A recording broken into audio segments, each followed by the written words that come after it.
ইরাকে এক নাস্তিকের জন্ম হয়েছিল, মাজুসি নাস্তিক মুলহিদ। সে বলে বেড়াচ্ছিল আমি স্রষ্টায় বিশ্বাস করি না, কারণ স্রষ্টা দেখা যায় না।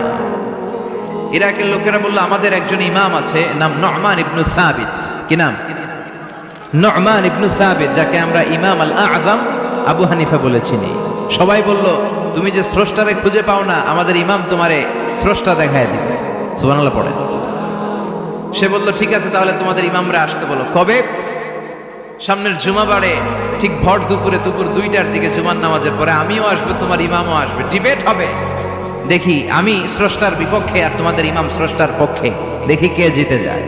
এই ডিবেট দেখার জন্য হাজার হাজার মানুষ এসেছে ইরাকের মুথানগরীতে, হাজার হাজার মানুষ এসেছে।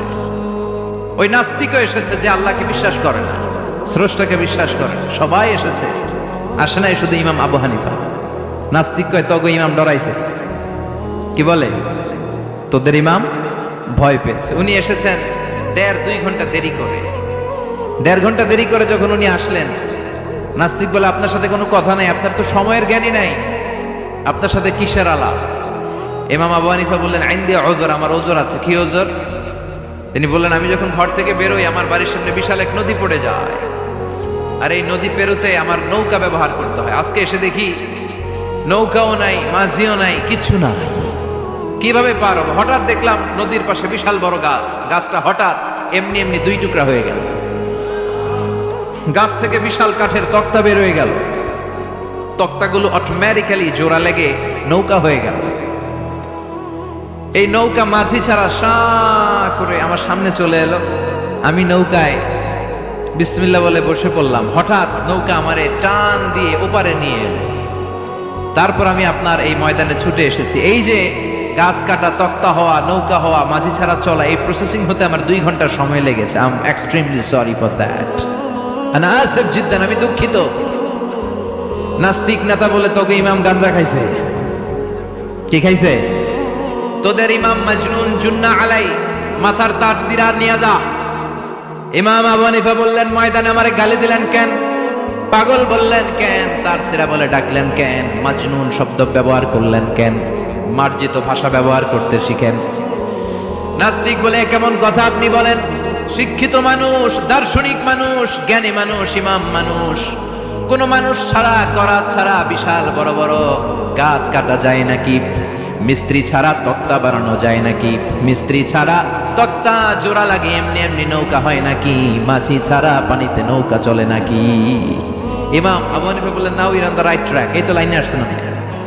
এই লাইনে আনার জন্য তো এত গল্প, লাইনে আনার জন্যই তো এত স্টোরি আমি মেক করলাম।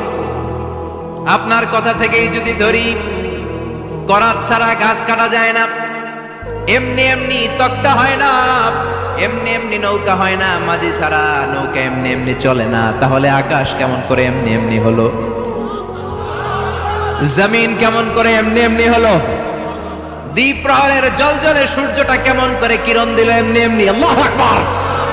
কেমন করে নবমণ্ডল ভূমণ্ডল সৃষ্টি হলো? কেমন করে দিন শেষে রাত্রি আসে, রাত্রি শেষে দিন আসে? ওইটা যদি এমনি এমনি না হয়, মহাবিশ্বের এই সুন্দর বসুন্ধরার সব কিছু কেমন করে এমনি এমনি হয়?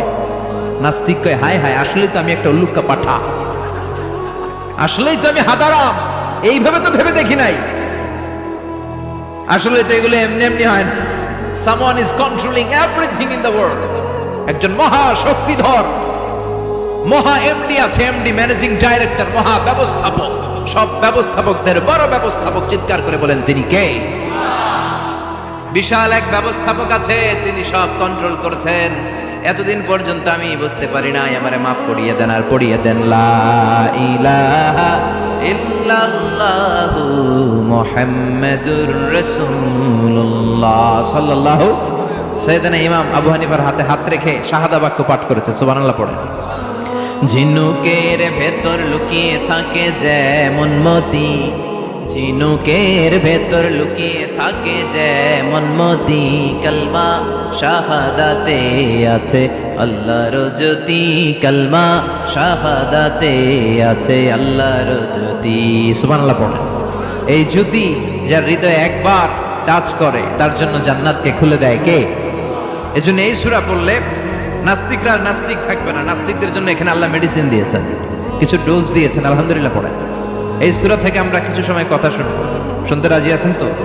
সূরার নাম চিল্লায় বলেন কি নাম? মুলক। মুলক মানে কি?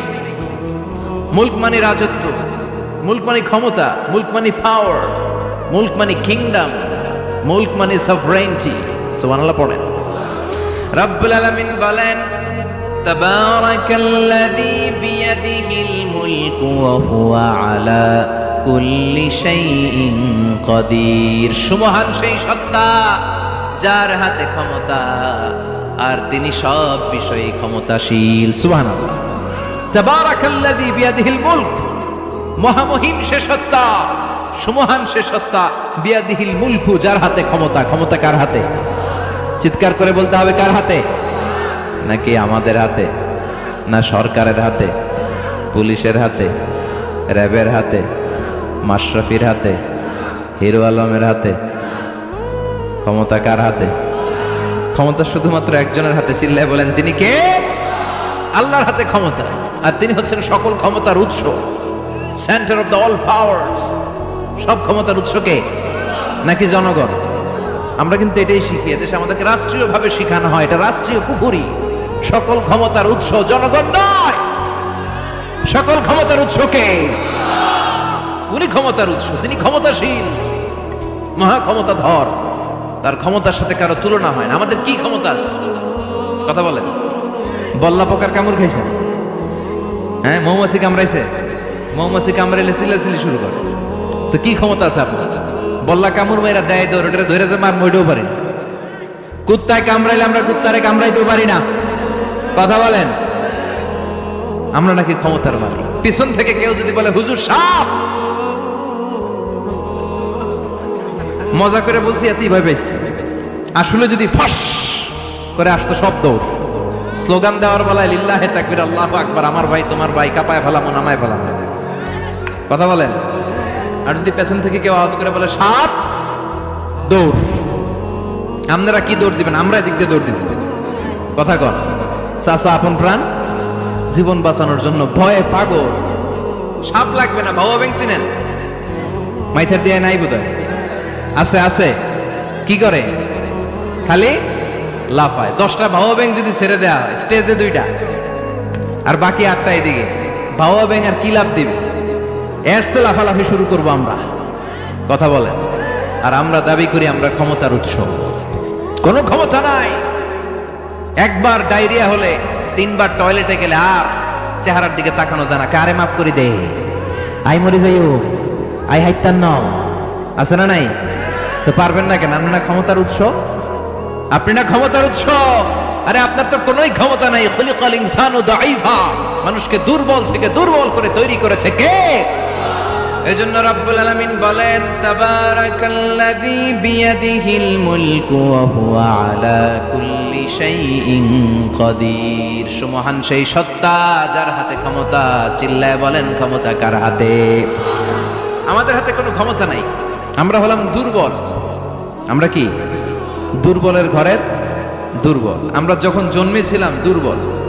আমার ছোট্ট একটা মেয়ে আছে, আমি অবাক হয়ে থাকি যে আমিও তাইলে ছোটবেলায় এরকম ছিলাম।